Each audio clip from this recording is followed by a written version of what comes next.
doors are closing. Catch the door. Come on in, everyone. Come on in, you thankful people. Look at all the beautiful people. Thankful people. Beautiful people. One door open. Make a break for it.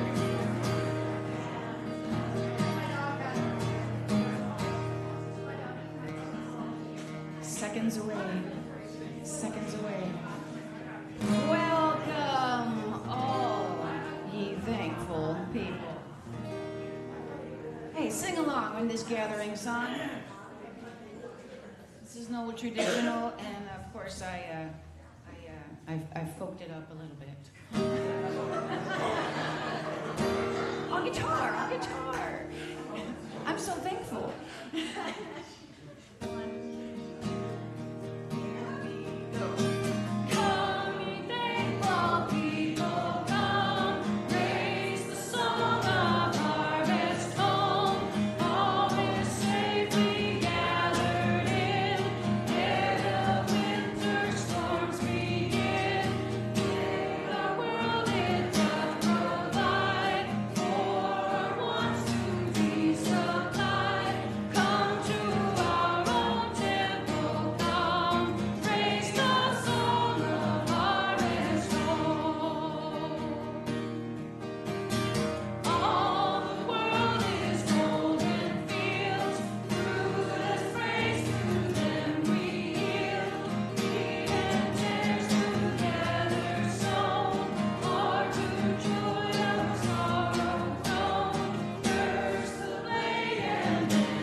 To welcome us properly. I can't really see y'all behind the corner.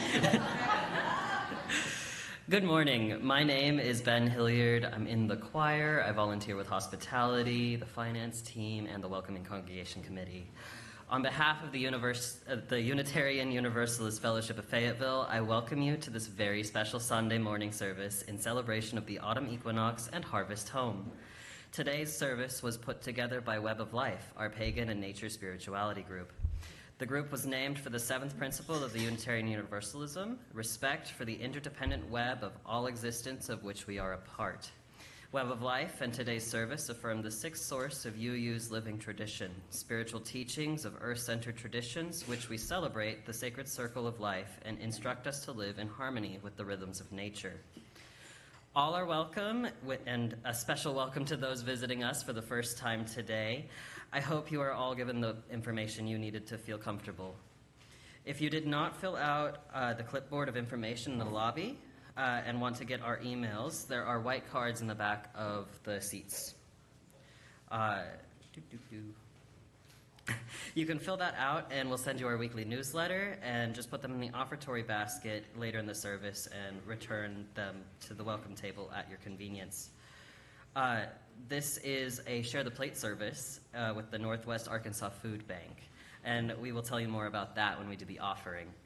Our AV person, David, in the back there, can help you with hearing devices if needed.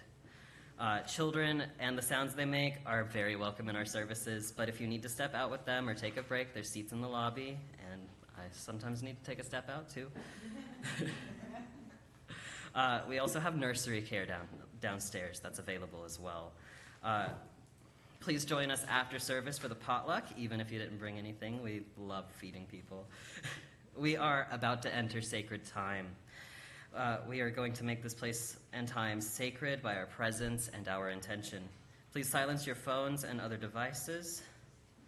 And we're glad that you've decided to spend your morning in celebration of the season with us.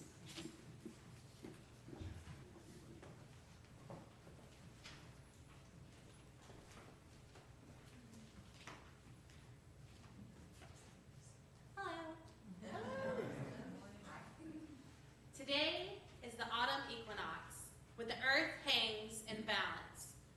Our service is lovingly called Harvest Home, in honor of widespread traditions where communities gather to give thanks for the harvest and abundance shared.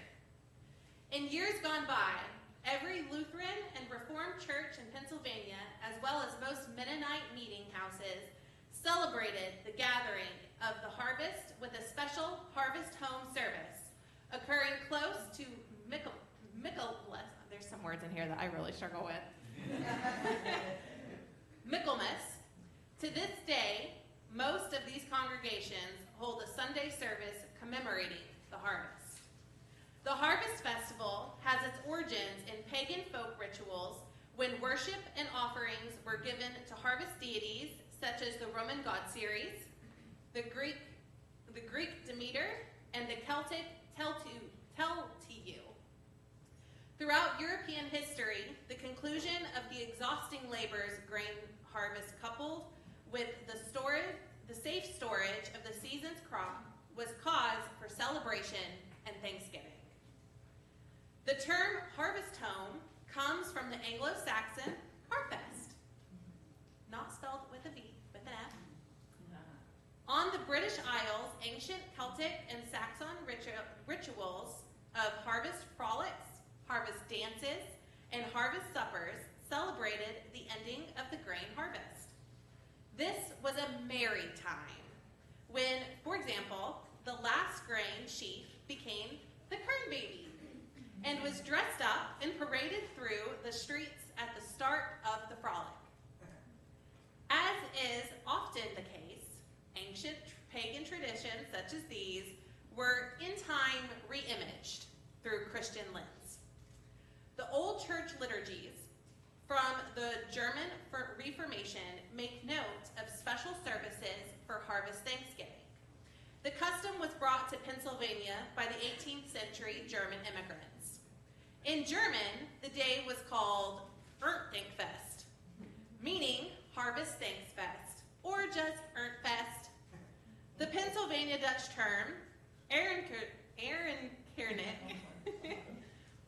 was gradually replaced with the English term Harvest Home, which is easier to say. Originally, among the Lutheran, Reformed, and Mennonite immigrants, the day of Harvest Thanksgiving involved a special church service, usually held during the week at the close of the small grain fest. Since the ripening order of grain was first rye in early July, followed by wheat, and then oats in August, most Harvest Home services were held in August. However, they could be any time from early July to mid-October, depending on each congregation's customs and wishes. Over time, the harvest service migrated from weekend to regular Sunday service. Throughout the 20th century, and before the custom was to decorate the front sanctuary with bounty of field and garden as a kind of offering. Many congregations still follow this custom, but usually in a more symbolic way. In the old days, the biggest pumpkins and squashes, symbolic sheaves of wheat and shocks of corn, home canning of every sort with baskets full of fresh vegetables and fruits, such as apples, pears, and peaches, adding color were carefully arranged around the chancel. What better way to represent the abundance of the season? In the Ozarks, harvest home celebrations were brought in by German immigrants and Pennsylvania Dutch pioneers who flowed into this region by the way of the Appalachian Mountains. Long before the churches became established in the region, Ozark settlers worked with their neighbors to store large amounts of food in anticipation of the cold winter months ahead. Ozark communities worked together in the late summer and into early autumn to bring in the wheat and corn harvests during ration time.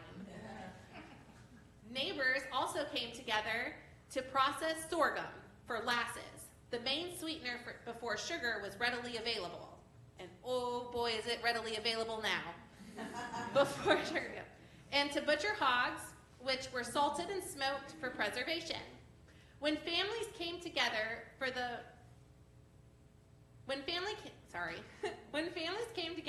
these harvest time events, they celebrated with elaborate farm meals and desserts to reward everyone's efforts and to make sure folks were eager to return to help for the following year. Today, we honor these traditions, our ancestors who were deeply connected to the land and the cycles of the season and all spirits of the harvest.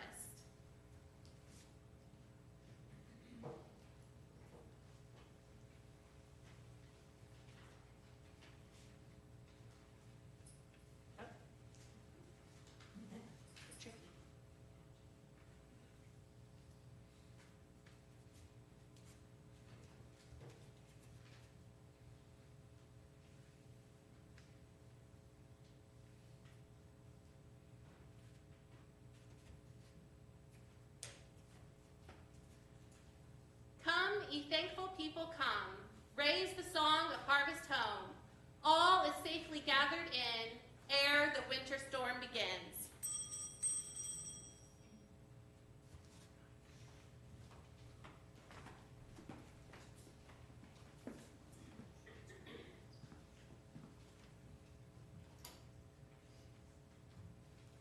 As we begin our ritual, we light a sacred flame. Please join me with these words. O light of life, be kindled again in our hearts as we meet in sacred community to celebrate the turning of the season, seeking a wholeness that extends beyond ourselves.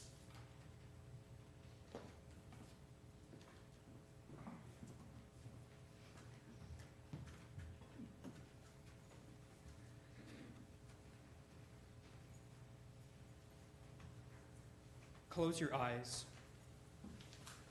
if you would like. Take a deep breath. And as you let it out, imagine you are one with the world tree and sending a taproot down into the earth. Now begin to feel the roots growing outward, spreading all around. Every time you exhale, send more and more energy down through those roots until you feel firmly rooted to the ground. We stand firmly in the mid-realm of earth. Your roots grow deeper, and we are aware of the cavernous underworld kingdoms below us, where sacred waters pool, healing springs, the All-Mother's pond, waters of rebirth. The sacred waters flow ever below us. Now feel your roots absorbing water and nutrients from the soil, up from the sacred waters below. As you breathe in, feel this energy rising up through your roots into your body. With each breath, the energy rises until your entire body is filled with the energy of the earth and water. Breathe deeper and let it flow out through the top of your head like a fountain of light. Feel your branches reach up and outward through the sky. Become aware of your green leaves and how they turn toward the sun to receive warmth and light. Feel the energy of the light charging the chlorophyll in your leaves. Soak in the life-giving energy of the sun and sky. The light and fire of life are above us. Here and now, at the center, we are one.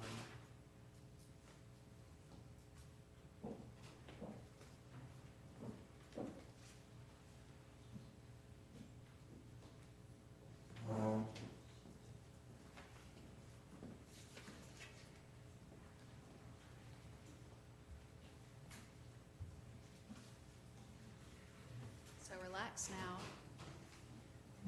Here at the center, we make our gathering and call to the cabin of the winds to fortify and strengthen us.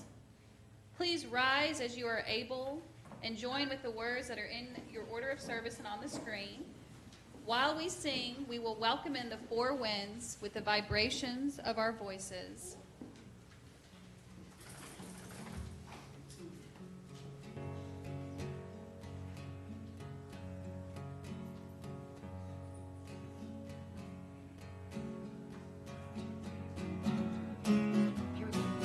Ancient wind, hail from the east, we call and sing a song to thee. Guard us in our sacred right as we are gathered beneath a tree. Come, my friend, and hear us sing. Bring the gift that you can bring. Come, my friend, and stand by me as we will, so may it be. South. Ancient wind, hail from the south, we call and sing a song to thee. Guard us in our sacred life as we are gathered beneath the tree. Come, my friend, and hear us sing. Bring the gift that you can bring. Come, my friend, and stand by me as we will, so may it be. West. Ancient wind, hail from the west, we call and sing a song to thee. Guard us in our sacred right as we are gathered beneath the tree. Come, my friend, and hear us sing. Bring the gift that you can bring. Come, my friend, and stand by me as we will, so may it be. North. Ancient wind, hail from the north, we call and sing a song to thee. Guard us in our sacred light as we are gathered beneath the tree. Come, my friend, and hear us sing. Bring the gift that you can bring. Come, my friend, and stand by me as we will, so may it be. As we will, so may it be. Oh, so lovely. You may be seated.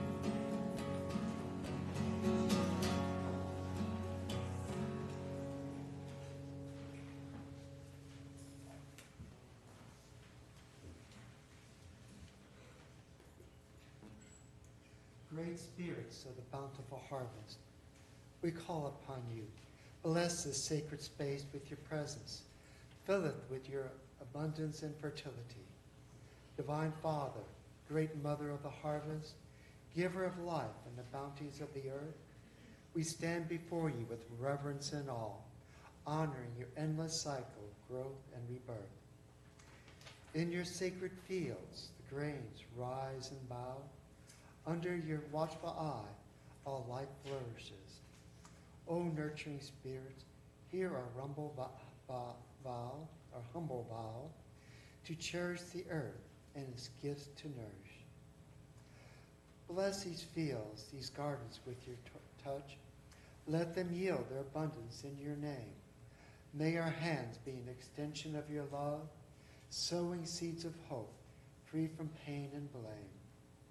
As the seasons turn from spring to winter's chill, guide us through the cycles of loss and gain. In the depths of sorrow, let your wisdom be our will. In your harvest, let your laughter reign. All Mother and all Father, In your grace we seek strength to protect and wisdom to feed the soul. Through each day, each night, each week, guide us towards the ultimate harmonious goal. Spirits of the bountiful harvest, in your honor we rejoice, for the love and abundance you freely give.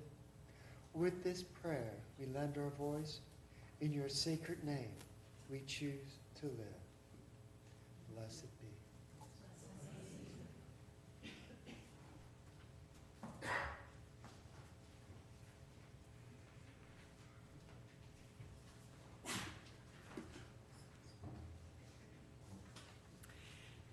We will now hear a story about our favorite adventurer and eternally youthful Jack. You will want to pay attention to the gifts that Jack receives in this tale and how they cause him and other characters in the story to behave. The story is called Jack and the Northwest Wind from the Jack Tales by Ray Hicks.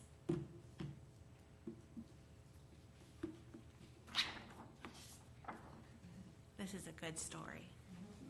I've read it a couple times now. Jack and his mama lived alone in a little log cabin on a windy ridge in the mountains with no one to help them.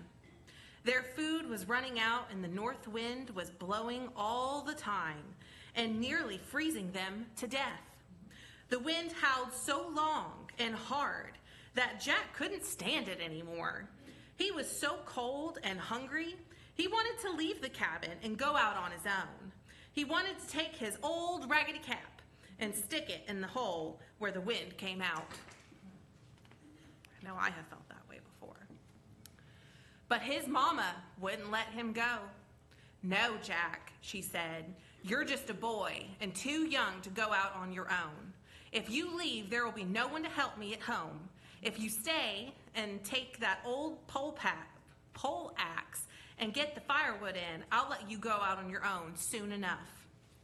Time passed, and soon Jack had chopped enough firewood for his mama, and she had let him go like she'd promised. As he was leaving, she said, "As you're walking, you're going to come to others' homes. Be sure to talk kindly when you meet them folks." Jack set out. He walked and walked, and when he was way back in the mountains, he came to a cabin where an old man lived. The man was out chopping wood, but he put down his axe when he saw Jack and said, "Hello thar, where are you going?" "Oh," Jack said, "my mama and I are freezing to death in our little old cabin. I'm walking to find where the northwest wind comes out at. When I get there, I'm going to stick this old raggedy cap of mine in that hole." "Son," replied the man, "I feel sorry for a youngin' traveling with nothing to eat. Just come right on in and I'll give you something that will help you." "I'll come in for a little while," said Jack. He was trying to be nice. The old man went to the corner of the cabin and came back with an old tablecloth. He held it up for Jack to see and said, "Jack, all you gotta do is say, 'Spread, tablecloth, spread.'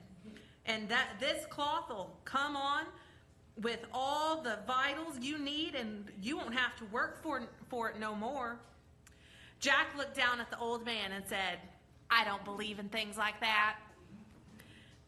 But the old man took the tablecloth and tried it out. He unfolded it and said, "Spread, tablecloth, spread." And the cloth filled up with every one of Jack's favorite foods. There was sweet corn, fried potatoes, cabbage, peas, beans, stewed chicken and dumplings, apple pie and fruitcake. Jack was so hungry, he ate and ate until he was about to pop. I've done that before. "Thank you," he said to the old man. "This will help me on my way to find where the northwest wind comes out at. And when I get back home, my mama won't have to worry about eating." "Good," said the old man. "But I've got to warn you to stay away from a bunch of rowdy boys that live on down the road. Don't meet up with them. They're mean and wild." "Yes, sir," replied Jack. "I'll be careful." Jack kept on walking down the road and had not gone far when a bunch of boys jumped out of the woods in front of him. They stood around him, just looking him over. "You've got something," said one boy. "We want to see what it is," said another. "Oh, it's not much," said Jack. "It's just an old tablecloth an old man down the road gave me." "That's so," said the third boy. "Well, it must be doing something special, or you wouldn't be toting it around. Let's see it." Jack just had to show the boys. He wouldn't have felt right if he couldn't show them what he had. He laid his tablecloth out and put a rock on each corner to hold it down. Then he said, "Spread, tablecloth, spread." And the tablecloth filled up with so much food that those boys couldn't believe their eyes. They ate until they couldn't take another bite. By the time they had finished eating, the sun was setting, and Jack decided to head toward home. He folded up the tablecloth to take to his mama. "See yous later," he said as he started down the path. The boys ran after him and thought of playing a trick on him. "It's getting late. Come and stay the night at our house. You can leave early in the morning," they said. Jack didn't want to turn down a warm place for the night, so he decided to stay. They gave him a spot near the hearth for his bed, and after walking the whole long day, Jack fell asleep right away. While he was sleeping, one of the boys crept up and took the magic tablecloth.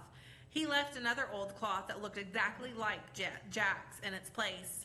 The next morning, Jack woke up early and decided to hurry home and show his mama the tablecloth the old man had given him. When he got there, he yelled, "Mama, Mama, come quick. I got something to show you. You won't have to work no more. Look at this tablecloth an old man gave me." His mama came in and gave the tablecloth one look and said, "You come home with that old thing?" "Watch," Jack said. He unfolded the tablecloth and said, "Spread, tablecloth, spread." But nothing happened. "No eatin's coming on it," said his mama. "I've got chores to do. Stop wasting my time with your pranks." "But I see it work," said Jack. "It worked last time." Jack felt bad because he thought the old man had tricked him. "You little fool," said his mom. "You can't believe everything you see." Jack still meant to find the northwest wind, and after a few days, he left home again. There was only one road for him to follow, so in a little while, he came to the old man's cabin again. The old man saw Jack coming and said, "Hello, what brings you back to this country?" Jack came up to him and said, "That tablecloth you gave me wouldn't work. Not one bite of eating has come from it." "Did you see a bunch of boys when you left here?" asked the old man. "Well, yeah," said Jack, "but only for a little while. We tried the tablecloth out." "I'd guessed they tricked you, but you seem like a good lad.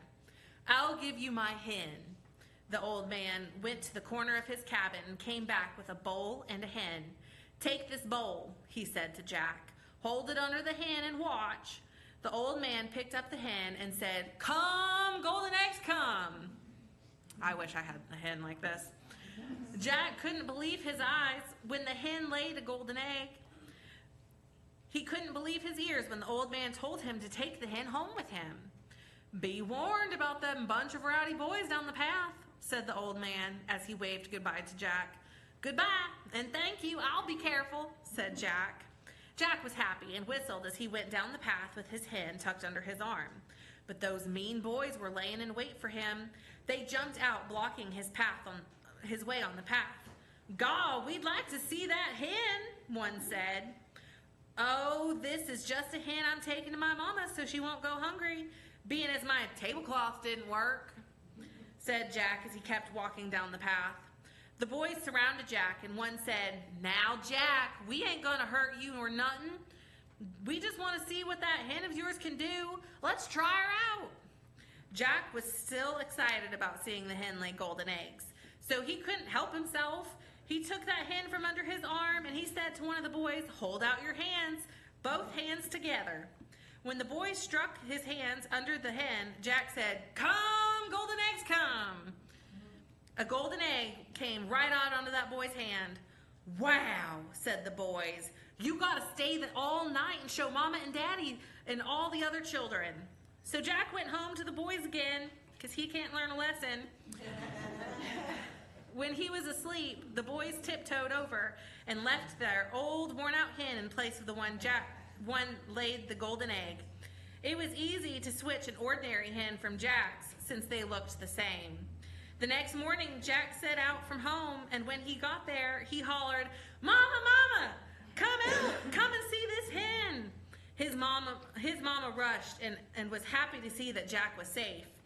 "Did you find the northwest wind?" she asked, "because I'm still freezing."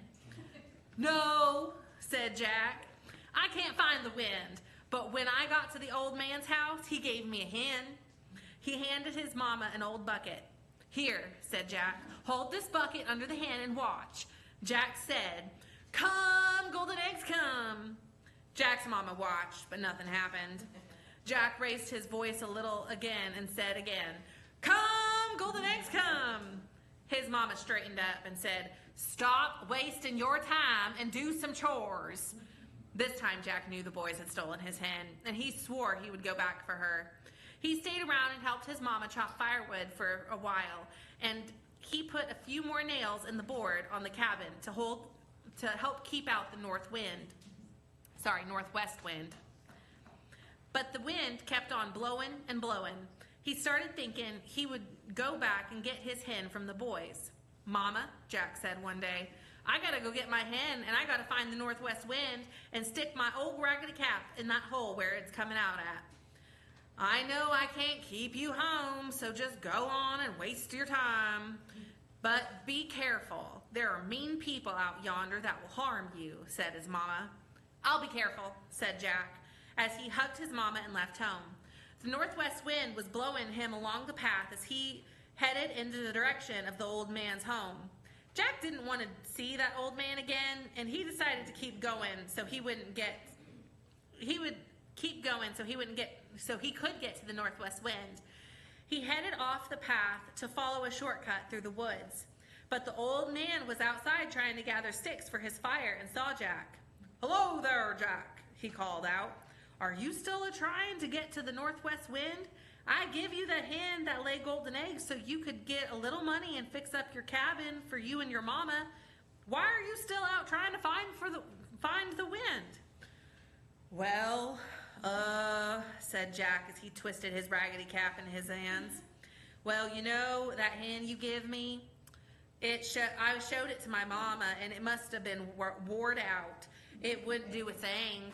I told you to stay away from them boys. They stole that hen all right," said the old man. "But come here. I have something else to give you." The old man went into the house and came out with a stick. "You can take this stick and be careful not to let them boys take it from you. It'll fly right through the woods and knock down trees off the mountain. It'll knock them into splinters for firewood. Now watch." The old man held the stick and said, "Play away, club, play away." The stick flew out of his hand, splintered up a tree, and stacked it into the wood on the porch. "Gaw," said Jack in disbelief. "Yep, this club do your work, and it won't stop a knocking and a chopping until you say, 'Stop, stick, stop,'" said the old man. "Now you run home and be careful about those rough boys."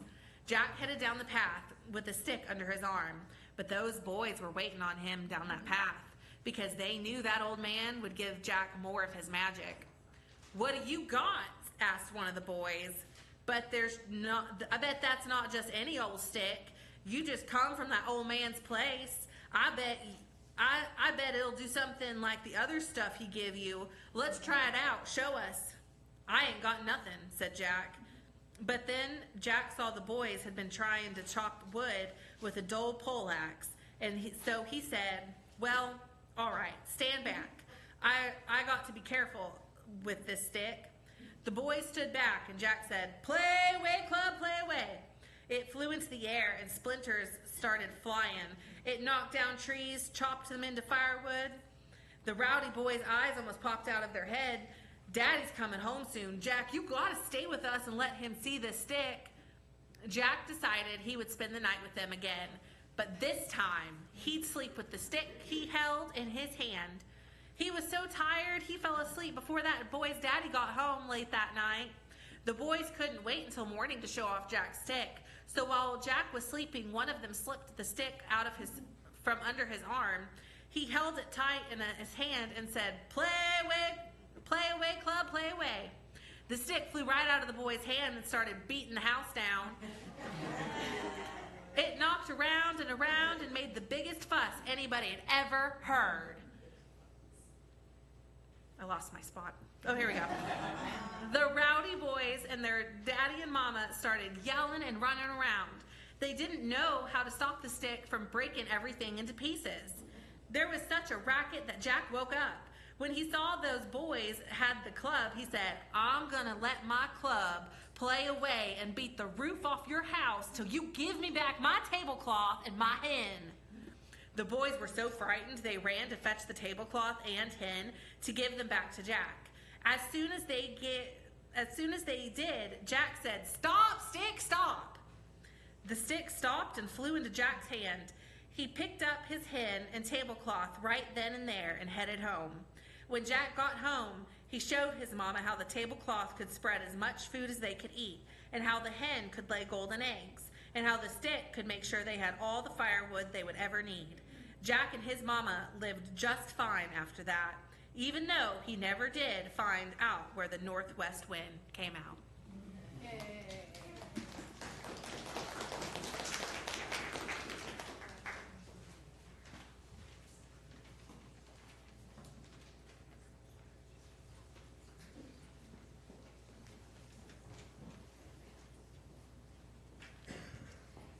In European folk tradition, as the harvest neared its end, the attention of the reapers became focused on the last portion of the crop still standing, for this was redolent with magic.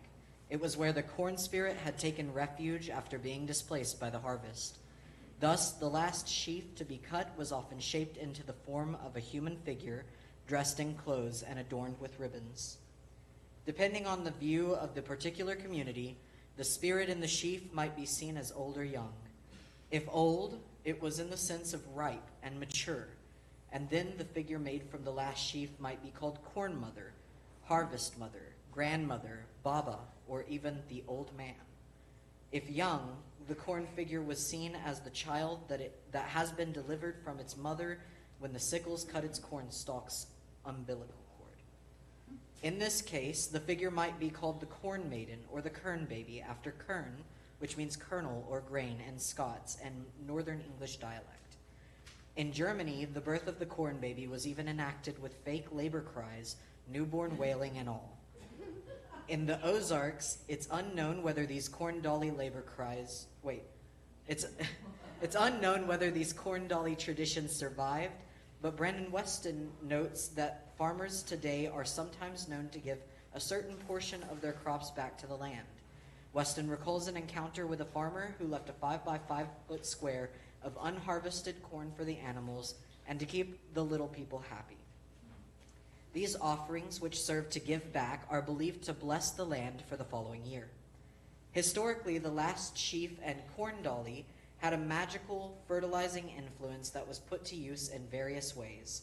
Some of the grain from the sheaf might, for example, be mixed with the seed corn, or scattered among the young corn in the following spring. The doll itself might be kept in the farmhouse and then broke up and shared among the cattle at Yule to make them thrive in the year to come. A doll might even be presented to the farmer's wife to help bring her a child the following year. Oftentimes, the corn dolly would reside in the home through winter until it was plowed into the first furrow of the new season. Following these ancient traditions, we have our very own UUF corn dolly to represent the spirit of the harvest. We now welcome in the spirit of the harvest and its blessings.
thanks for the blessings we have received thus far.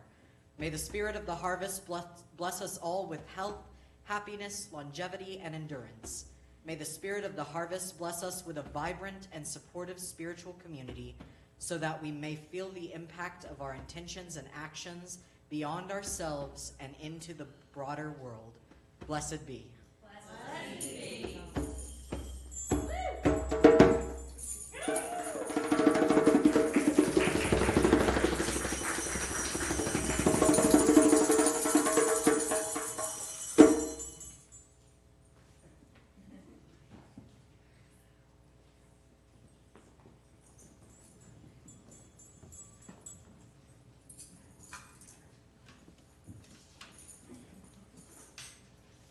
All right, y'all. Let's sing Come Thankful People.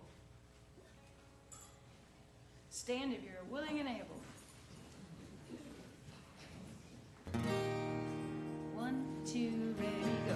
Come, ye thankful people, come, praise the song of harvest home. All is safely gathered in, ere the winter storms begin. Yea, our world is doth provide, for our wants to be supplied. Come to our own temple, come, praise the song of harvest home. All the world is golden fields, fruit and praises and we yield. Wheat and tares together sown, are through joy or sorrow grown. First the blade and then the ear, then the full corn shall appear. Lord of harvest, grant that we wholesome, great, and strong may be. For Our Lady too shall come, and shall take the harvest home. From the field shall in that day all offenses purge away, giving winds a charge at last. In the violet tares to cast, but the fruitful ears to store in the garner evermore. Come, ye thankful people, come, praise the song of harvest home. Come to our own temple, come, praise the song of harvest home. So pretty. Thank you.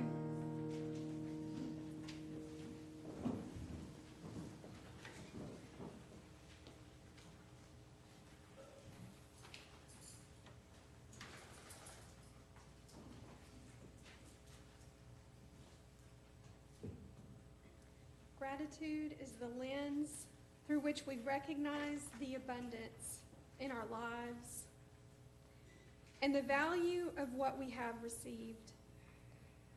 It transcends mere acknowledgement and compels us to give back, enriching both our lives and those around us.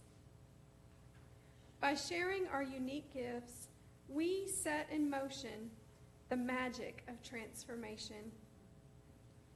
Giving back can turn simple acts of kindness into powerful catalysts for growth and joy. This exchange of generosity not only honors the blessings we've received, but also weaves a tapestry of connection and purpose that can uplift entire communities. Through the act of giving from within, our gratitude becomes a source of inspiration and renewal, fostering a world of shared abundance and mutual support. We will now take time to reflect on an act of giving that we can impart onto others for this season and beyond. This act should represent the best parts of ourselves and what we believe that we can offer to benefit others. In a moment, our facilitators will pass around paper and pencils to write down the acts of giving that we commit to. Once you have written down your gift, you may fold the piece of paper and come to the altar and leave it in the basket with the corn dolly, so that all of our gifts and intentions may mingle and grow together in this sacred space. If you cannot come to the altar, please raise your paper and someone will collect it for you. After today's service, Web of Life will keep our corn dolly, the guardian of our written intentions, indoors near the hearth through the cold months ahead. Let us begin.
generation.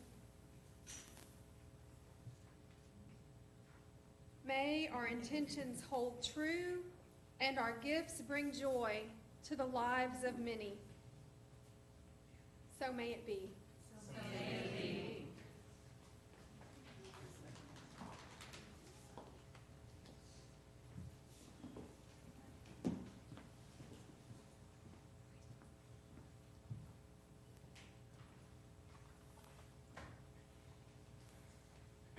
Sitting in the presence of those who deserve praise, I turn my thoughts to thankfulness, thinking of the gifts they have granted to the world they love so well. Intertwined with the world's substance, the gods have created and sustained, brought forth and upheld wonders beyond humanity's lifetime imagining. Out of the multitude of scattered gifts, we have been witness to only a few. Yet still we experience awe. Still we are moved to gratitude. Still we approach one another with thanks. Givers of gifts, accept our words as our gift to you in return.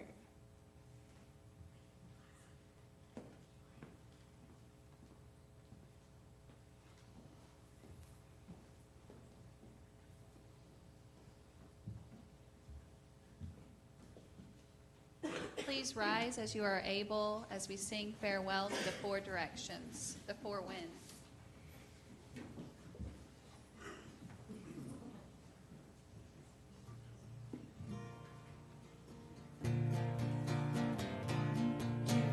Here we go. Oh, north wind be behind you. Strong the winds that blow. The lady's favor upon you. May every blessing flow. Ever it be remembered. Ever it be remembered. Ever it be remembered. And guide you where you may go. West. Oh, west winds be behind you, strong the winds that blow.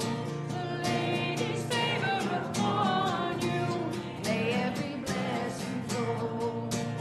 Ever it be remembered, ever it be remembered, ever it be remembered, and guide you where you may go. South. Oh, south winds be behind you, strong the winds that blow. The lady's favor upon you, may every blessing flow. Ever it be remembered, ever it be remembered, ever it be remembered, and guide you where you may go. East. Oh, east winds be behind you, strong the winds that blow. The lady's favor upon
Historically, all of the wonderful fresh seasonal foods displayed at the altar went to the minister as a supplement to a usually meager salary.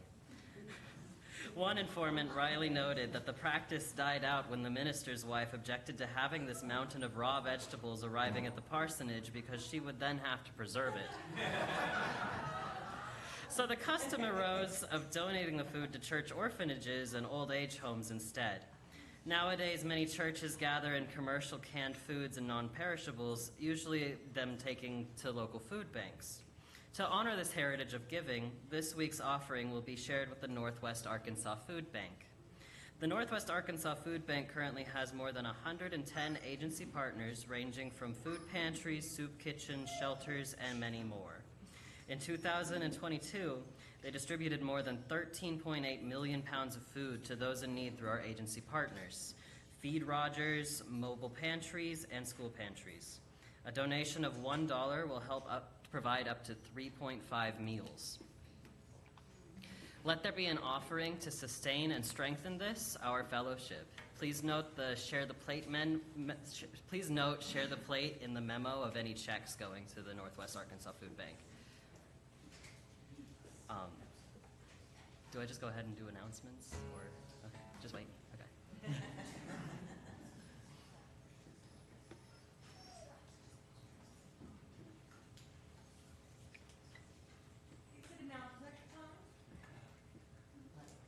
We're waiting on the we're passing the plate around. You can do announcements while we're passing the plate. Okay. We're a fellowship of action and activities. There are events and activities on the bulletin on the screen, so take a look for special activities you might be interested in. So I would like to note that we have a deadline of today for the Being UU class, so look at your weekly newsletter if you want to register for that. I also would like to note that Bisexuality Celebration Day is tomorrow, so celebrate your bisexual friends, and also shout out to pansexual fellows as well and other marginalized LGBT identities. I would also like to call Janet up to talk about voter registration. I'm going to go to this one so I can show you my sign. I'm Janet Titus, and one of the ways I'm giving back is to try to make sure we have free and fair elections. Yes. So I want to do a little participatory thing here. I want you all to take your devices out that you very appropriately stowed beforehand, and I want you to navigate to this, voterview.ar-nova.org. Then if you enter your name and your date of birth, you can find out whether you are currently registered to vote or not. I worry in our state especially what sort of skullduggery may be going on. If you are not registered to vote, Gretchen and I will have voter registration forms I don't want to set anything on fire. out in the lobby, or if you need help going to this site, we'll be happy to help you with that, so we can make sure that we are all registered and that we do all vote. Thank you.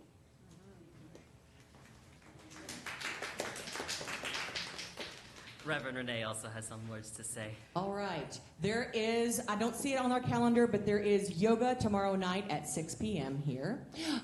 Also, December 15th, we will be, back by popular demand, we will be doing another Reader's Theater version of the best Christmas pageant ever. If you are, I know, it's so great.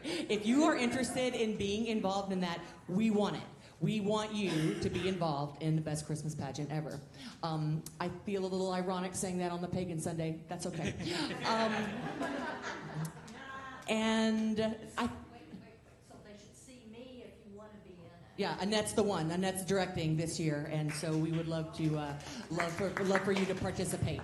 Yes. And I think that's it. Thanks, Joe. Fall Festival. Oh, Fall Festival is, yes. Fall Festival is next week, and it's going to be so much fun. There's going to be games and potluck, and it's going to be down on our beautiful green space, and we would love for you to come. We will be giving away information and all sorts of fun things. Personally, I have these little tiny ducks. Well, anyway, just come and find out about the ducks. You'll like it. Thank you for celebrating this turning of the season with us today. Web of Life celebrates 8 pagan holidays a year, known to modern pagans as the Wheel of the Years. We can see it here. We celebrate the solstices, the equinoxes, and the quarter days in between. So see you next time that we turn the wheel. That'll be October 27th. We hope to see you there.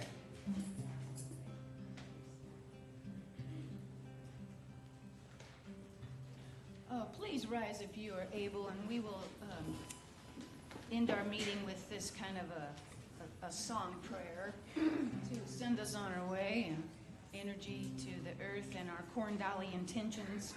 Okay, we'll start on the 3rd chord.